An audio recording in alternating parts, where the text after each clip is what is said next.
Assalamualaikum warahmatullahi wabarakatuh. Nama saya Agus Mariadi, mahasiswa Pasca Sarjana Universitas Muhammadiyah Profesor Dr. Hamka, Program Studi Pendidikan Bahasa Indonesia.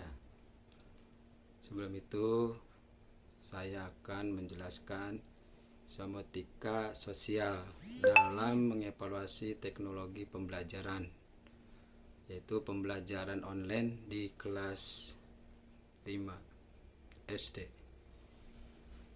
Istilah semiotika berasal dari bahasa Yunani, yaitu semeion, yang artinya adalah tanda. Sosial dapat diartikan sebagai sesuatu yang berkaitan dengan interaksi manusia, atau dapat pula diartikan sebagai suatu yang berkaitan dengan masyarakat.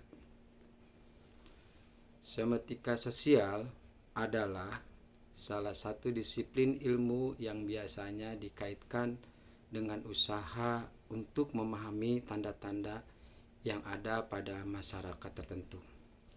Ilmu ini erat kaitannya dengan komunikasi, dalam arti keduanya sama-sama merupakan ilmu untuk memahami bagaimana komunikasi seseorang dilakukan.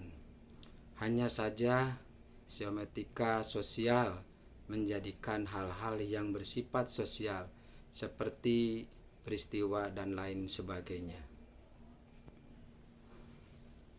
Marilah saya akan menjelaskan tentang rantai makanan untuk SD kelas 5, tema 5 tentang ekosistem, kompetensi dasar menganalisis hubungan antara komponen ekosistem dan jaringan-jaringan makanan di lingkungan sekitar. Tujuan pembelajaran: peserta didik dapat memahami jaring-jaringan makanan di lingkungan sekitar. Rantai makanan adalah perjalanan makanan dan dimakan dengan urutan tertentu antara makhluk hidup.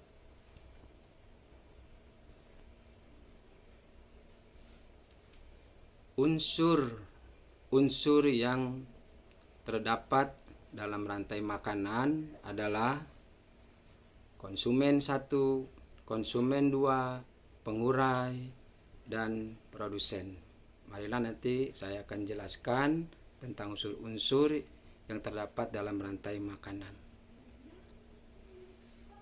Pengertian komponen-komponen di dalam rantai makanan. Konsumen yaitu makhluk hidup yang tidak dapat membuat makanan sendiri.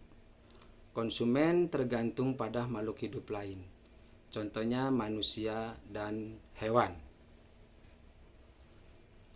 Pengertian komponen-komponen di dalam rantai makanan, yaitu produsen, adalah makhluk hidup yang dapat membuat makan sendiri, contohnya tumbuhan hijau. Pengertian komponen-komponen di dalam rantai makanan: konsumen yang memperoleh makanan langsung dari produsen disebut konsumen tingkat 1. Sementara itu, konsumen yang memperoleh makanan dari konsumen 1 dinamakan konsumen tingkat 2, dan seterusnya. Apa sih hubungan makhluk hidup dengan lingkungannya? Perhatikan contoh di bawah ini. Suatu jenis burung yang buas memangsa ulat dan pohon secara tidak langsung, membantu tumbuhan yang daunnya menjadi makanan ulat.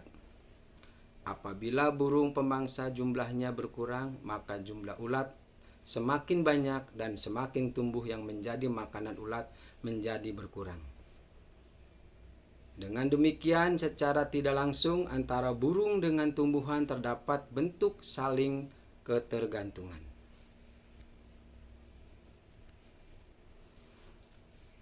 Apa yang terjadi jika salah satu komponen rantai makanan tidak terpenuhi?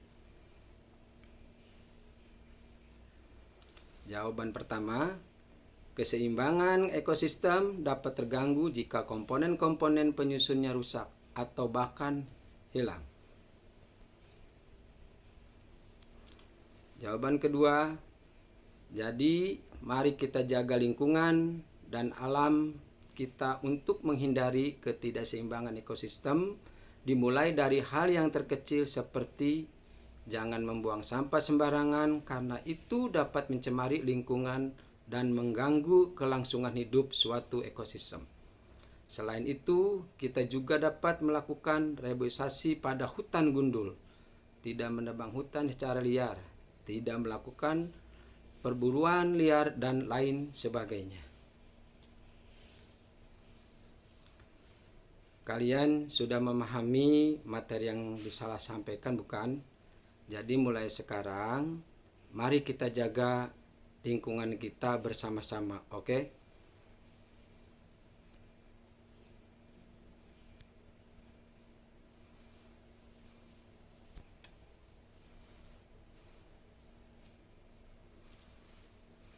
Amanat dari saya, belajar tanggung jawab dengan lingkungan kalian ya. Saya akhiri, wabillahi taufiq wal hidayah. Wassalamualaikum warahmatullahi wabarakatuh.